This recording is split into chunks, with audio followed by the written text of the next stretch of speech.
This is a story called The Omniscience Drive. A few years ago, I applied to work in a facility I'm legally bound not to name. It wasn't government, not really. To be honest, I don't know who they were. They presented themselves as a think tank, and their main interest was in predictive analytics with the aid of quantum computing. Like, instead of big data, frickin' enormous data. It was right up my alley. I didn't have much practical experience. I'd been turned down on a few positions for a lack of focus in my graduate work. I just had my summa cum laude and a go-getter attitude. That seemed to be enough. After a phone interview, I was told more qualified candidates applied, but I'd intrigued them. The building I arrived to was an unremarkable old gray stone nestled downtown. I'd been past it 100 times before and somehow never saw it. And yet, I knew I'd found it when I saw it. A feeling I had, like I'd been there before. I felt a reticence to enter, first-day nerves, I told myself. The wind took leaves and trash across my vision as I looked on, and I remember thinking it didn't seem to be a part of the city. Like a forgotten structure from another time and place. My first time up the steps and through the doors I get held up by security. I was surprised a think tank needed security. The guard told me, a lot of strange folks have been coming around. They look like me and you, but they're all messed up. I couldn't promise him I wasn't strange, I joked, but I was at least an employee. He directed me to the elevator and said I was to assist Dr. James Asperides. James's lab was in the farthest corner of the subbasement, past the boiler room and storage areas. I think he wanted it that way. I remember, when I first entered the lab, being overwhelmed with the sensation that I'd done this before, perhaps years ago. The hairs on my arms stood up and the noise of the boiler room weighed on my senses. It was the moment you see a glass about to fall but you're powerless to stop it. These sensations seemed to swirl around the towering, disjointed device, most of it copper-plated, sprawled on a rough pedestal mid-room. Skulking beside it, a whole other beast, James Asperides. Like a spider, he worked a network of cables that fed data to the machine. It was unlike any quantum computer I'd seen. It lacked the sleek, geometrical finesse. This was a monstrosity, a wonderful, awe-inspiring monstrosity. I was assisting James for 3 days before he even spoke to me. I spent the time observing him adjusting various parts of the hardware. He wouldn't let me see what, entering parameters into the terminals, and examining some output. He was as much a mystery as the machine. I finally confronted him and told him, if you don't tell me what I'm supposed to be doing here, I'm out. I call it the Omniscience Drive, he answered with a hand on my shoulder. The day you entered, I asked it to predict how and when you'd react to being ignored. He handed me some sheets of paper. They had the date, time, and, in a clinical description, the approach I took in my complaint. It also included other inconsequential details, like what I had for breakfast and what was in my pocket. I included a few other tidbits, in case you needed convincing, he said. I've been feeding it data about you the past 2 days. So it's connecting to the cameras, I said. They're everywhere here, and analyzing the image for most of those details. Maybe I was X-rayed on the way in. The other parts you could guess if you're reasonably clever. Check the last page, he said. I put it at the back so you wouldn't have any spoilers. Of course, I put it at the back because I didn't have any choice. I flipped the page skeptically. On the back page was printed, verbal response, so it's connecting to the cameras, they're everywhere, etc. Either James or the computer had predicted the exact words I would use. Whichever one did it, it was incredible. I've seen David Blaine do the same thing, I argued. You can choose to see the world as a calculable coherence of forces and sure, you'll be able to force results to back it. But others get more from the world. We see beauty, horror, possibility, and the sacred. This machine will never see those. He chuckled while I defended the spiritual elements of existence and held up a sheet of paper that I had been reciting like it was a teleprompter. I still hadn't gotten over the feelings the place aroused. But the troubled awe at what James had accomplished mitigated it. You know what this means. If it's real. Still not convinced? He asked. I'm convinced you, or it, can predict my basic, physical motions. But what of the part of me that wills, reflects, yearns? What of it? He asked. Is that the kind of free will you want? Like Patrick Swayze after he first dies in Ghost, unable to affect anything. Is that even meaningful? You'll accept it soon enough. The hypothesis I've gone forward with my entire life was that if I knew absolutely everything at a given moment and had unlimited power of calculation, I could predict everything that would happen in the future with total accuracy. The Omniscience drive is the closest we've ever come to knowing everything. This room is nothing but sensors. Notice your hairs standing. Sensors and electromagnetic fields everywhere. The cables are pipelines to countless data sources. This baby has the capability of predicting a day out with absolute certainty. It gets sketchier after that. It's confirmed what I've always believed, bucko.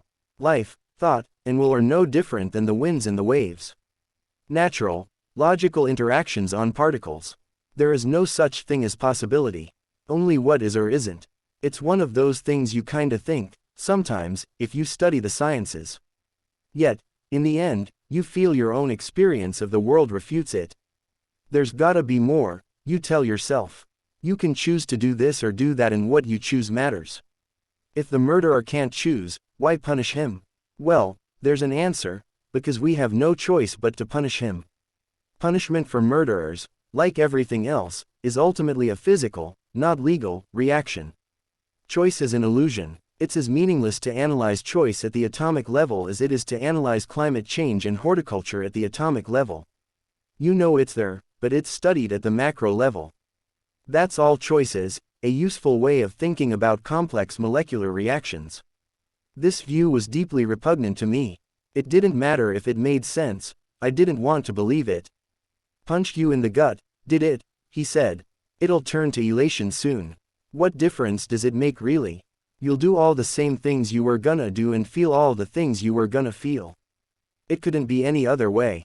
Stop, I said, let me digest my own way. Besides, do the directors know you've completed the project? What do they think? Hell no, he said. We need to predict farther out. I need to know what happens if they find out it works before I'm willing to let them find out it works. Does it make a difference? I asked. If you can't choose anyway. Oh, I'm still choosing. It just doesn't mean what you think it means. He was right about at least one thing. The inner turmoil turned to elation soon enough. Elation because the machine was working. The machine was giving us results. My main task was teaching it to recognize patterns and convert them to predictions in everyday language.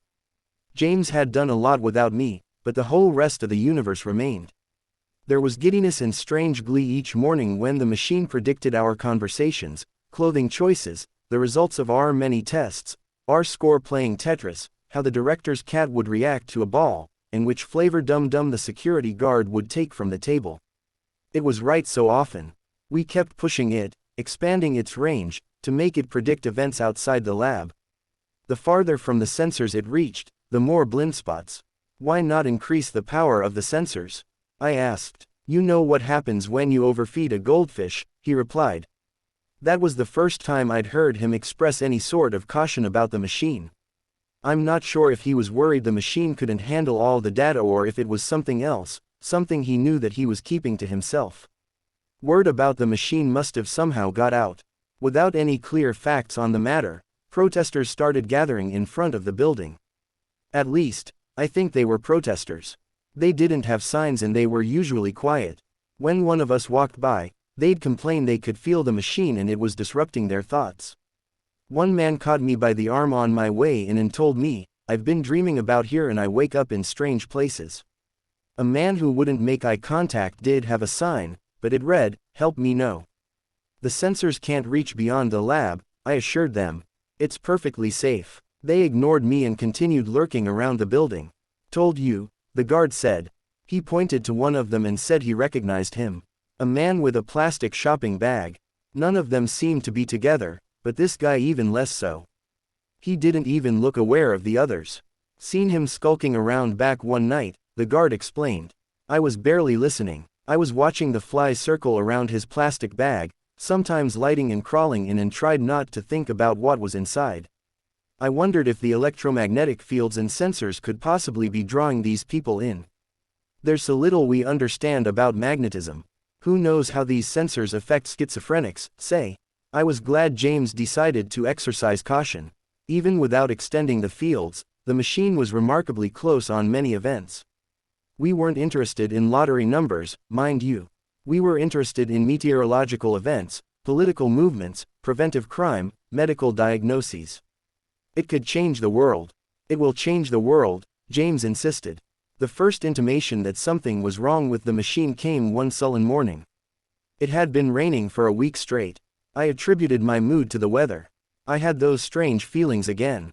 Like a pit in my stomach. I tried to tell myself it was just the magnetic fields. But it was bad, worse than before. Like seeing someone drowning and being unable to do a thing about it. I arrived early, but James was already at the machine. He was frantically checking over the instruments, the cables, and consulting monitors. "Something's wrong, isn't it?" I asked. "The results," he answered. He jabbed a finger at one of the monitors. "Results?" I asked. "What results?" We were up past midnight inputting data and parameters. So late, in fact, we'd retired to our on-site bedrooms, repurposed server closets without asking it any new questions. It shouldn't have been able to, but it predicted something anyway. And something so implausible, we had to assume it was malfunctioning. The results suggested that James would receive a call from his father at noon. He explained to me that his father suffered severe dementia and was bedridden. He hadn't spoken to his father in 2 years. There could be no phone call. So we had to find out what went wrong. We checked over every connection, instrument, scanned lines of code, but we couldn't find it, whatever it was that would explain such a random result. I'd been pondering an idea for days.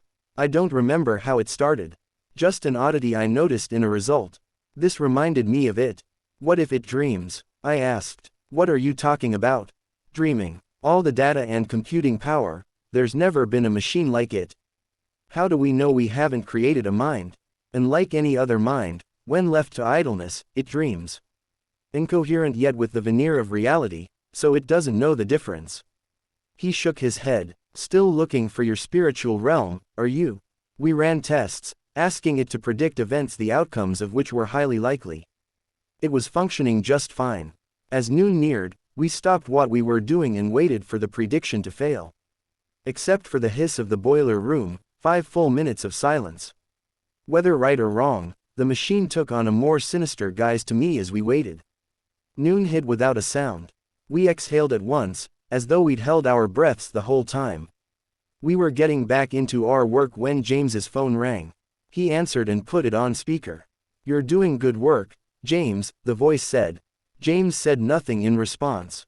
If anything, he looked relieved. Then the caller blurted, "Jimmy, what's happening to me? Where am I? It's not right." The call didn't drop. James had hung up. I could see in his face it had hurt him. Not just hurt him, though. If that was all, he wouldn't have hung up. It frightened him. Who would pull a prank like that? I asked. "It wasn't a prank," he said. "He left the lab. I didn't see him for the rest of the day." We always kept detailed logs of every parameter input and result output, as well as the validation of the result. I entered that prediction into the log as correct. Technically, it was. The problem is, we hadn't given it any parameters. The machine also had no data pertinent to James's father.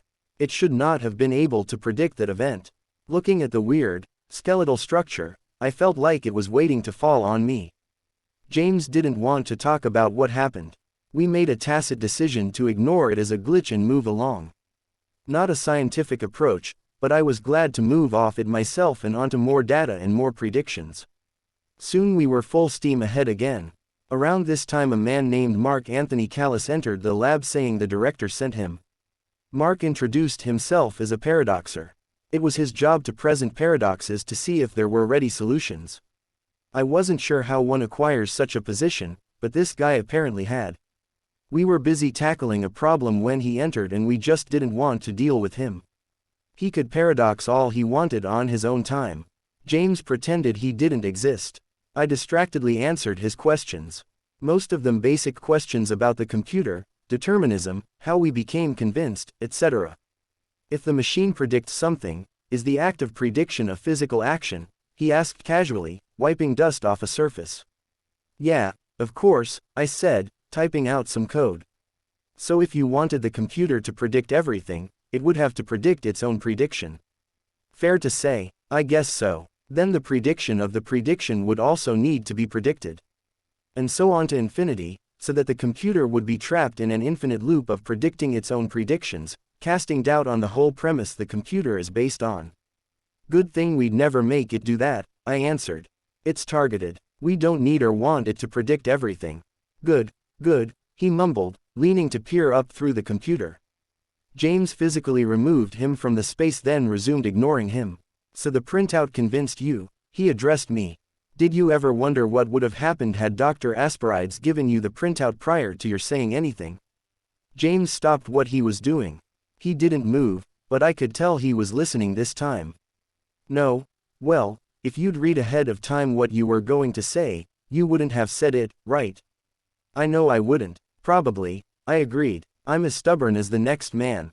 Of course. So if the machine printed that and you said something different, then the computer is wrong, technically, I guess.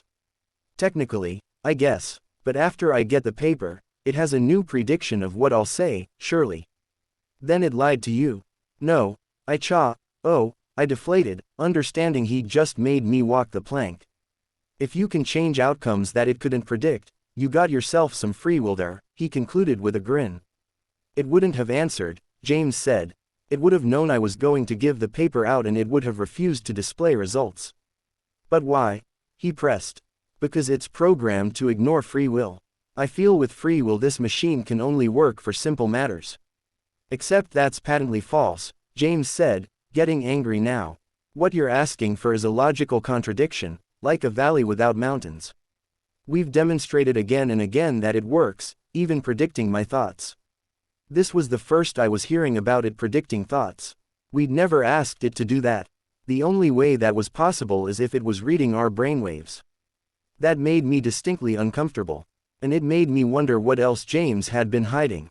Let's try it, James went on. I'll even give you a head start. You can have a printout of the predictions and let's see if you can stop yourself from thinking them. Mark the Paradoxer agreed while observing a loose wheel on one of our office chairs. I don't blame him for being nonchalant. There was no way the computer could succeed. It had no real data on Mark. I knew I'd have to clean up this mess with the director. James sat at the main terminal, muttering to himself and entering parameters. I saw he was getting some output, but he looked decidedly displeased by what he saw. Let's forget it, he said. No, I'm interested, Mark insisted. He was smug now, all right. James looked to me for help, but first could only shrug. Just give it to him, I said.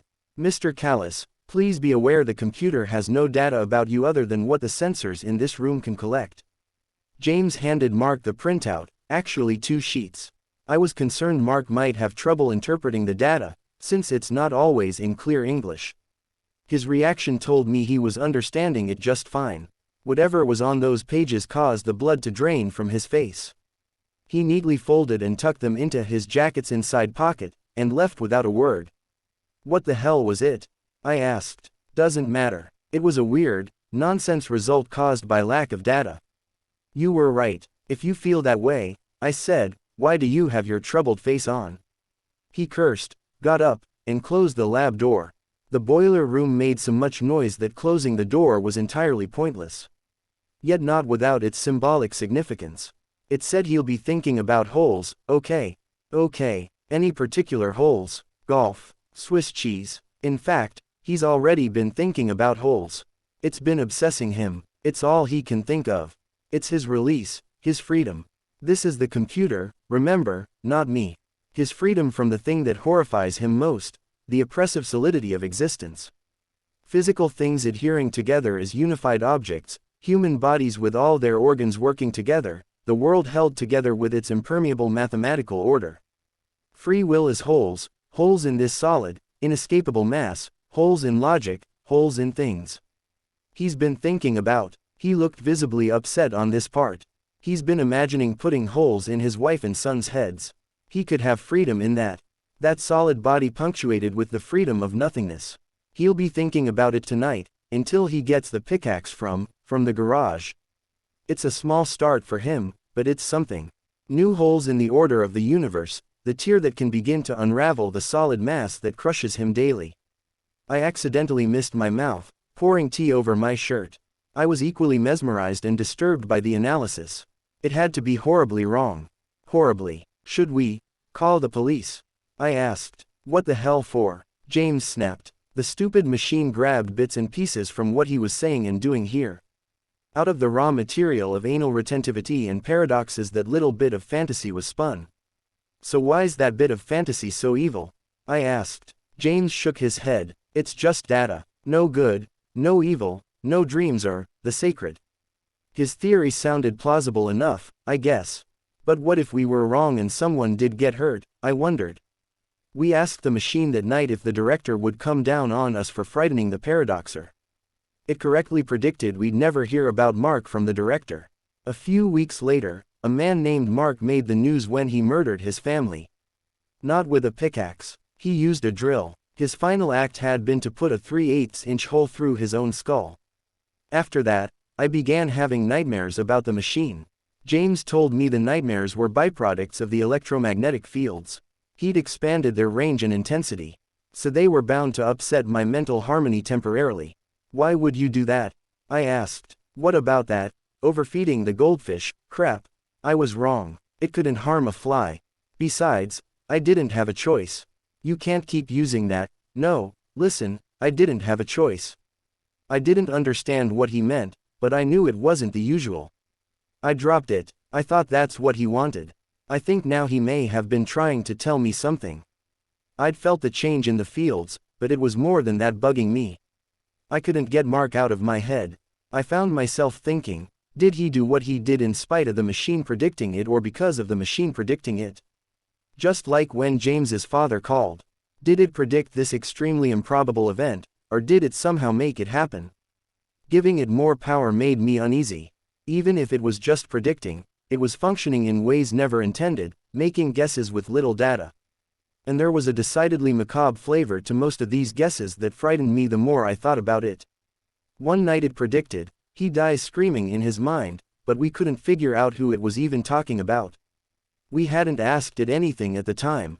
It was so random, yet so specific and so horrible, we both called it a night on the spot. I tried talking to James about my ideas, but that was useless. He was only interested in progress by then. He wasn't the same James anymore. Do you realize the implications of what you're saying? He asked, his eyes fierce. I do, absolutely, and I think you need to shut it down.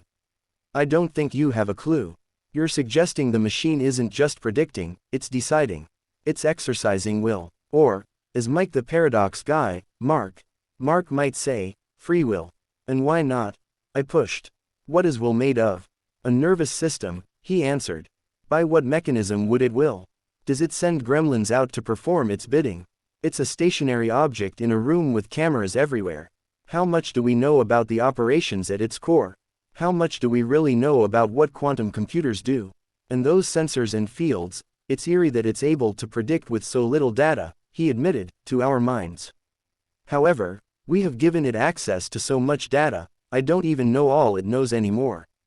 That's all there is to it. You're just trying to salvage your antiquated worldview by maligning the computer. If it's capable of choosing and willing events, even evil ones, it means you are too. Right, think about it this way. If it has choice like we do, then its choices are as much an illusion as ours. But what if you're wrong, James? Then you should probably stop antagonizing the beast in its lair. A cold wave swept through my body, taking all the heat of argument out of me. He'd made a valid point, finally. When I said nothing, he grunted his contempt. He wouldn't talk to me for the rest of the day. I was fine with that. James stopped leaving the lab altogether at that point. His interactions with me were brief and formal. Sometimes I'd catch a glimmer of the old James in his troubled face. But it'd fade away fast and he'd go back to work. I wondered then about our obsessive work on the machine. Foregoing sleep, food, social lives to work on this monstrosity all day, every day. I couldn't remember the last day off I'd had. In fact, it was mid-May and I thought it was still April. Great minds throughout history have been known to lose track of time when working on a problem. Maybe that was all, or maybe it was the computer. Maybe every time James had it predict his thoughts, it created whole new ones. Maybe we'd had free will all along, until we built that thing. Assuming it had that level of control, How could I be sure I was saying or thinking anything I'd really intended? And my nightmares. I haven't said what they were about. At first, I was dreaming about feeding the machine data about people I know, friends and family, or sometimes celebrities, and they'd be furious, saying I signed their death warrants.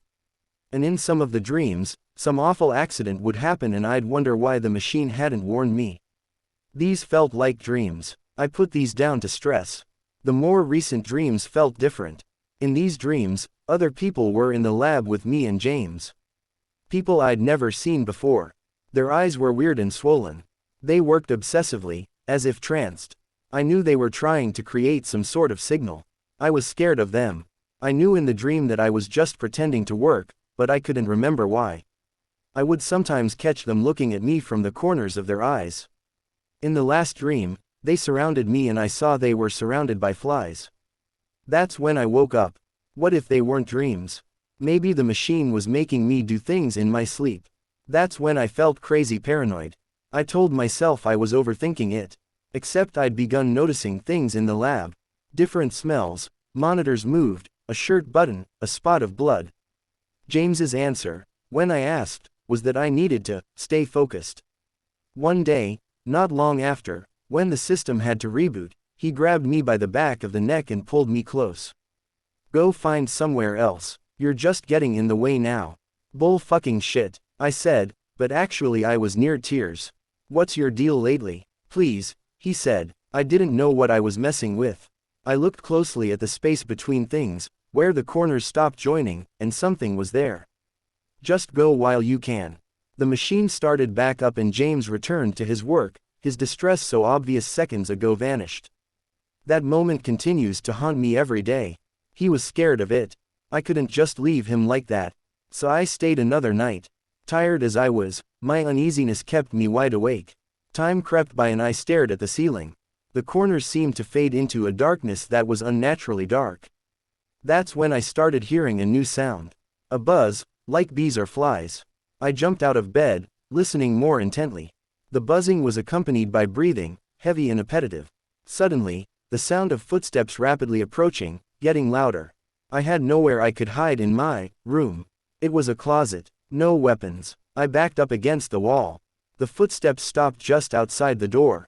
Then the sound of my door locking. I could hear many overlapping footsteps now. I heard muttering, too. The voices were strange, and their words sounded like gibberish. I don't mean a language I couldn't understand. Just pure gibberish. Muffled, much farther from the closet, I could hear an argument taking place.